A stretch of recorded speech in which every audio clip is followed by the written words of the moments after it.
The width at the widest point is 69.5 inches.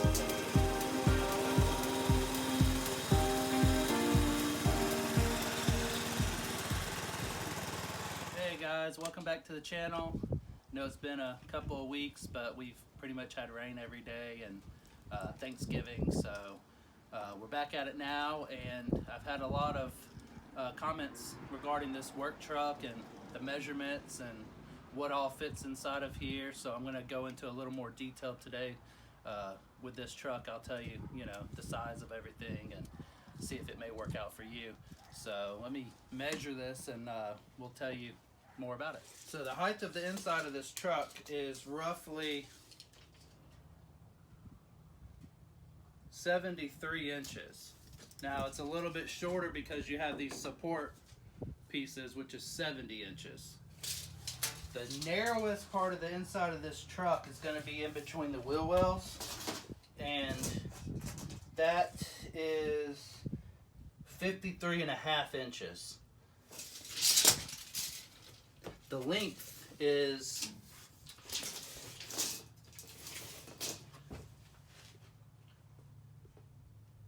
129 inches and a half. The width at the widest point is 69.5 inches.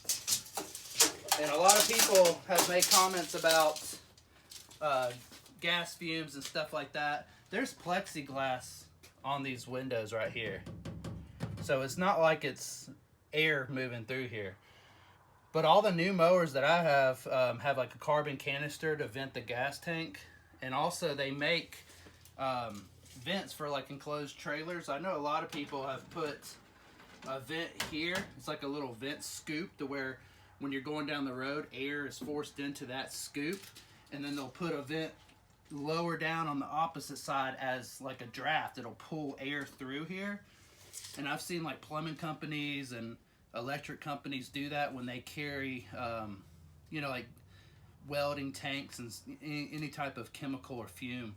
They'll install that, so you can do that. So looking on the tag on the inside of the door, it says the front GAWR is 4,130 pounds, and the rear is 5,515. It says the GVWR, I think that's the government weight rating, is 9,000 pounds. So that may give you some idea of what it can tow or haul. So inside, it's pretty nice and roomy, comfortable. It's got heating and air, automatic transmission, a lot of cup holders, reclining seats and everything. It's got a lot of storage. You have like a little place up here to put stuff. It's got a whole shelf on the top up here with different little cubby holes. You have a storage underneath here. And like in the doors, for instance, there's a spot where you can put business cards and other different items there, which is pretty cool. I used to put my cell phone in here until I upgraded to a larger cell phone, but a normal size like iPhone, for instance, will fit inside there. And now that Georgia has hand-free laws, I just have a case that with a magnet that sticks up here. The battery is underneath this seat, and all your spare tire and jack. Spare tires underneath the back, but your jack and like your lug nut wrench and all that stuff is underneath this seat.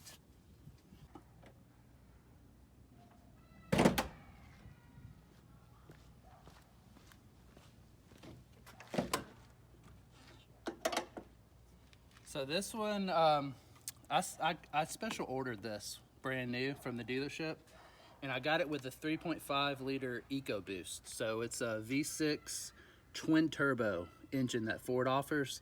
It's the same engine that they put in F-150s. And it's pretty good on gas. I've been getting low 20, 19 miles per gallon with it loaded. And I drive it, pretty hard. So you could probably get a little bit more out of it if you babied it. But it's got plenty of power, plenty of torque.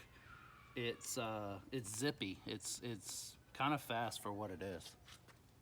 So you can configure these trucks for all different sorts of things. For instance, like the passenger van would be for like someone like a church that hauls their guests, their employees. It would have windows here and just nothing but seats, and it hauls like 20 passengers. You can get, like I said, a window here, which would make it easy to back out of driveways because you could see cross traffic coming. This one I didn't get the window on because I feel like it would end up getting broken with equipment and stuff on the inside. And also, I kind of like the fact that you can't see in here in case someone wanted to break in and steal something. But the downfall to it is kind of tricky to back out of driveways and stuff. Now, I do have the windows in the back, and that's nice just because looking in the rearview mirror while you're driving, you can see people behind you or cars or whatever, but you can also get this back glass deleted to where you can't see anything out of it. So this truck came with Dynapro, I think was the brand of tire, and they made it like 42,000 miles, and this truck now has 45 on it. So I went with the Cooper Discovers, and I'm gonna try out these and see how they do. They're, I think, rated for 60,000 miles, I believe. So this is what I normally carry every day. Once again, I use this for just maintenance, but I carry the X-Mark 30, X-Mark 21, and a Hydro 36, along with a Steel BR700 blower. And then I fabricated a rack on the inside to hold weed eaters, edgers, and trimmers. Like I said in the previous video showing this truck, I just got some steel and made a basically a trimmer rack. And I carry a trimmer, an edger, and this Red Max is an extended hedge trimmer with an articulating head on it.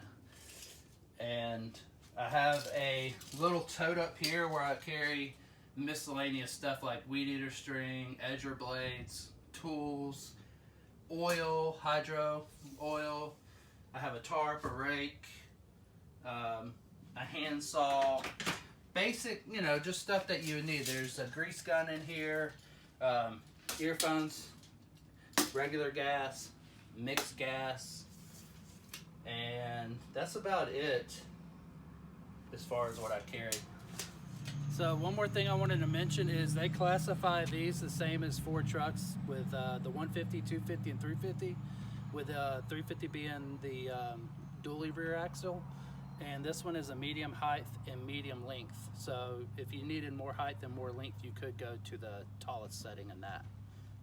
I hope this gives you a little bit more insight on the dimensions of this truck, what it can carry, and if it may be an asset to your company and how your company's set up. It works well for mine, doing, you know, a maintenance route. It definitely has limitations, but these I found out were really big over in Europe, and the Transit's been there for plenty of years. So I kind of, once I saw that, I thought about maybe using it over here, and it's worked out really good for me. I hope this video answers a lot of your questions. If there is anything else that I didn't cover that you're interested in or want to know about, just leave a comment below. If you're new to my channel, I would really appreciate it if you would give us a subscribe and a thumbs up, and we'll be filming more videos, and just stay tuned for those. Thanks.